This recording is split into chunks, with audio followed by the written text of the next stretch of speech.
Wright Brennan with the Lost in the Midlands podcast, brought to you by C. Wright Roofing. And today I'm here with a good friend, Mr. Jon McCartha with Midstate Heating and Air. And he is a trades professional, an entrepreneur, Lexington native. He is a good friend, and I'm fired up to have you on the show, man. I appreciate finally being here. I know we've had some miscues here, but I'm finally glad to get this going. We made it happen. Yes, sir. I want to hear a little bit about your past before we get into your business and stuff. I know that you're born and raised in the area. You must love the Lexington area. I must. Born and raised. Lived next door to my family. My dad, in particular. Mom's not far away. We have always lived close to family. So it's nice to have them in the vicinity. Yeah. Anytime we need them, they're there, and vice versa. Tight knit. Absolutely. Yeah. And your dad, he wasn't in the HVAC business, was he? Not at all. My dad was worked for a block company in Olympia. So. And you were like, you know what, that block stuff ain't for me. Huh? Well, I went many times during inventory on Saturdays. Thought it was cool looking down at the quarry and awesome seeing all the tractors moving and stuff. Sitting in his office drinking sodas and eating crackers. That was what I remember. Yeah. So then it was like super hot in the office, and you were always the guy who had to go fix the HVAC. At some point you got into this field. How did that happen? Well, honestly, did a lot of trades, technical stuff in high school. Everything almost but HVAC. Cool. Lexington High. They offered a lot at the technology center. I did welding. I took auto mechanics. I took electrical. So I had a basic knowledge of trades and everything. So it just so happened I was needed a better position and a better job. Got started through a friend at a larger outfit and got started with there and was there 16 years in HVAC and kind of fell in love with it. And then we met my business partner, Rick, there as well. We talked and kept in touch off and on. And we decided one day, hey, we could do this on our own. So we packed up and did it. And y'all took a swing. We took a swing, and it's worked out so far. And tell me about leading up. Were you stressed out? Were you freaking out, or was it like absolutely? You know what? Yeah. Yes, sir. We had just built a home, so it was a little nerve-wracking leaving a solid income. Yeah. To venture out on your own for sure. But I definitely had faith and knew we would always treat customers fairly. And that was the difference in us moving forward. And to this day, that's kind of how we operate. From stability to instability, and you just put it all on. You know what? Just the way that we treat customers is going to carry the business, and it has. Absolutely, yes, sir. Absolutely. The old school stuff still. I mean, it's tried and true. You treat customers right, and you continue to do business. Right. Go back to the basics, right? Yeah. Yeah, that's really cool. Well, tell me, how did you get your first customers? Obviously, friends and family to start. Oh, yeah. And then they spread the word to their friends and family. So it started like that. We had, my side and Rick's side. So and then everyone in between. So it kind of grew. We gave ourselves a paycheck every week as we started, and we worked out of our homes for a while, and until opportunity came up to buy a building off of Monticello Rd, and we took advantage of that. So out the gates, were you guys riding in the truck together, or were you guys? Yes, y'all were double teaming. We were double teaming. Didn't have a whole lot to do, but whatever we had to do, we could certainly do it with the two of us. Yeah. Okay. Yeah. And then tell me how you guys kind of made your first growth effort. Well, who was the first addition to the team?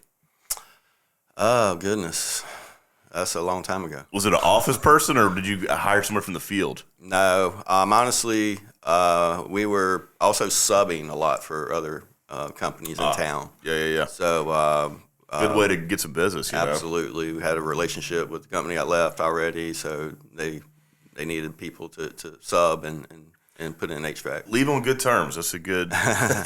Absolutely, yes, sir. You never know when it comes back around. Right. You may need them.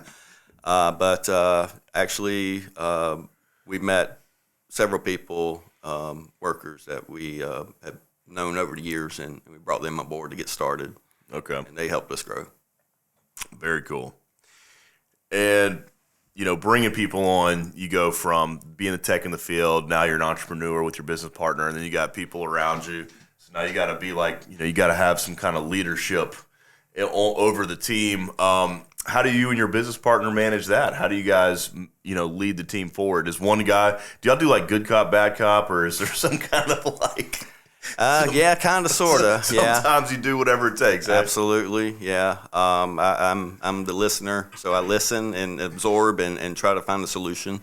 Yeah. More, but yeah, it's definitely can be a good cop, bad cop, and certainly we butt heads sometimes, but we always make up in the end, and it could be a day, it could be an hour, it could be 5 minutes, but we know why we're here and why we're doing this, and that's the reason why we're in this business, to put in heat and air and make sure it's done right and make the customers comfortable and better off in their homes or businesses. That's beautiful. Biggest challenges you're facing right now? It's just, seasonal work, so it comes and goes. It never is a steady process of work coming in, so getting on the phones and cold calling sometimes, we hate it, but got to get my guys work, and that's the key.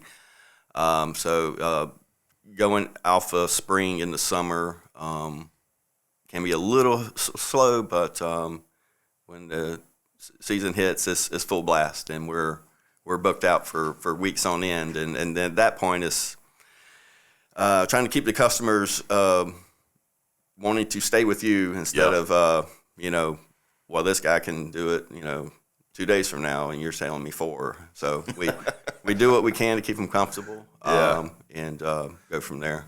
So when it's 100 degrees, you really gotta, Yeah. What, y'all put in like space or like like window units in to try to tie them over? Is that absolutely whatever it takes? Yeah, it's hot around here. Absolutely, get them comfortable in their living rooms and their bedrooms for the most part, and they're pretty happy as long as they know in their gut they want to go with you, and you go the extra mile for them. They'll stick with you. This is Wright Brennan, the owner of C. Wright Roofing. When it comes to the maintenance of your roof, you want to know that you have an experienced team that knows what they're doing. And with 10 years in the business, we check all the boxes.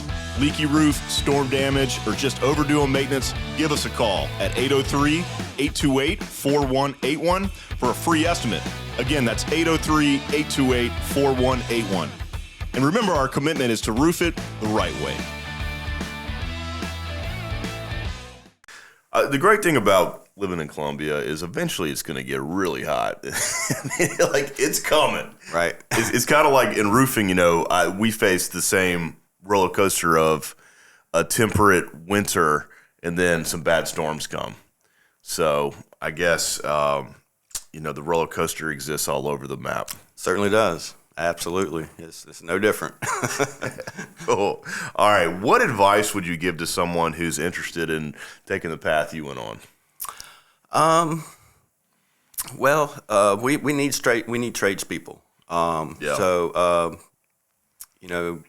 getting some guys out of school or even women out of school, that are interested in any trade, we need them, and, our world needs them. So, training them, and see if there's something they want to do in life, and getting them, ready for that generation to take over.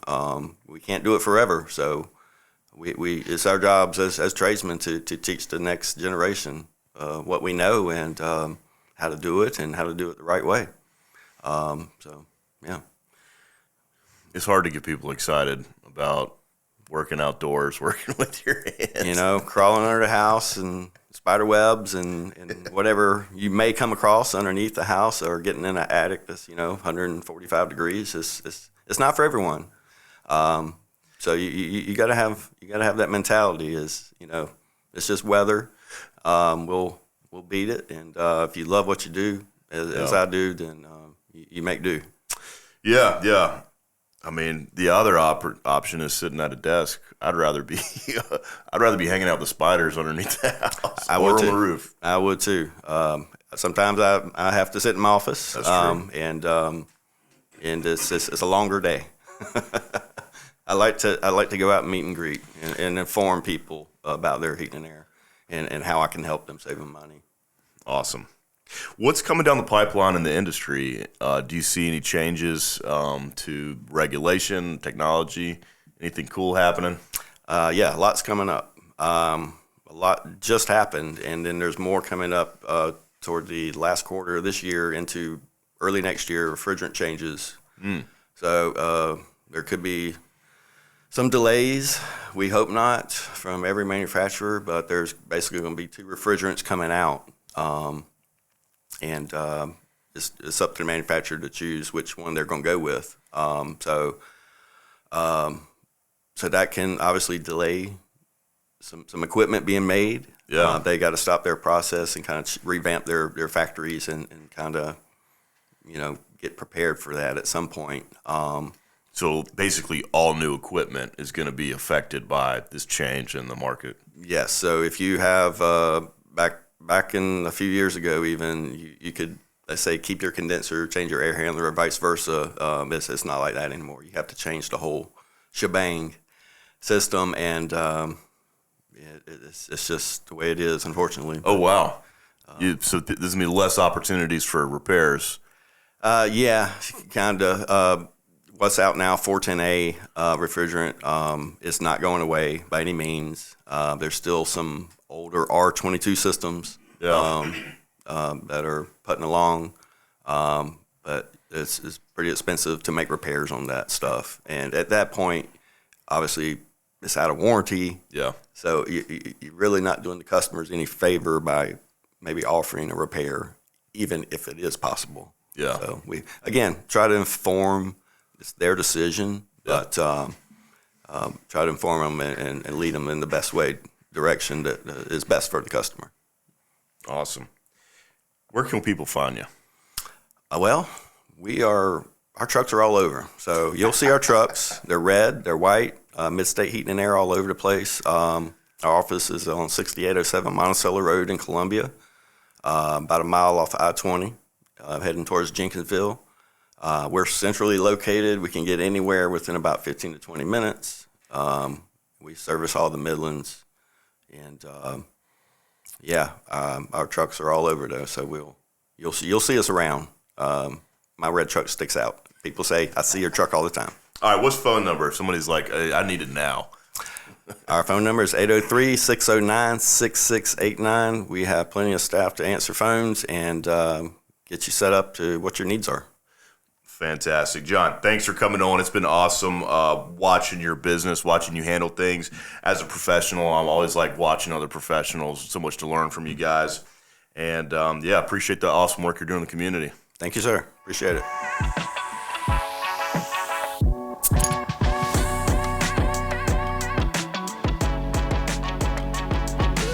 Hey everyone, many thanks for watching. If you enjoyed this episode, give us a follow and click the bell to stay up to date on future episodes, or click the link to watch another previous episode. Also, don't forget to like, share, and please leave us a comment. We'd love to hear your feedback.